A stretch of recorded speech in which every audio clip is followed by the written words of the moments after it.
Това е клеева тинктура. Пчелният клей е едно от най-силните, как да кажа, може би, вещества на планетата, които ние стигаме до тях благодарение на пчеличките. Клеят, той е толкова силен, от който правим клеева тинктура, че човешкият организъм е неспособен да го разтвори.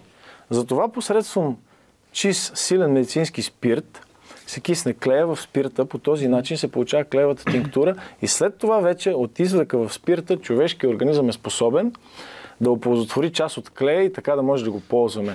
Той е много силен естествен имуностимулатор, като заради клея, който е естествен антибиотик на пчелите. Те го използват да си дезинфекцират кошера, си заклеиват дупчици и си запушват. Така е много силно изразен към човешкото тяло, като приемаш клеева тинктура, антибактериалния ефект, който е нещо страхотно много буства организма и имунитета, и имунната система. Пчелите събират смола от пъпките на дърветата и я смесват със собствени ензими, за да създадат клея, познат като прополис. В кошера температурата и влажността са идеални за развитие на бактерии, но благодарение на клея вътре е едно от най-стерилните места в природата.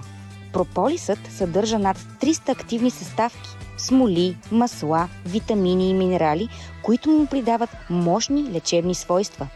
Пчелите използват клея не само за запечатване на пукнатини, но и за мумифициране на натрапници, попаднали в кошера, например мишка. Така тялото й не се разлага и не застрашава колонията. Прополисът е използван още в древен Египет за балсамиране, а в древна Гърция като естествено средство срещу инфекции. Днес клеевата тинктура е един от най-достъпните начини да използваме тази сила. Няколко капки дневно подпомагат имунитета, ускоряват възстановяването и защитават организма.